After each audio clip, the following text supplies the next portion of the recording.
adventurous play. Lived a rabbit named Rosie in a sunny day.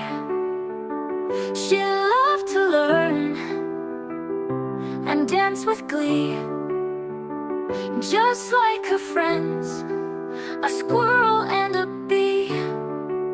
Rosie learned to share and be kind to her friends. Would visit with things to do. A fox named Felix would bring a book, and a bird named Lily would sing a happy hook. They'd learn of numbers and letters so bright, and dance under stars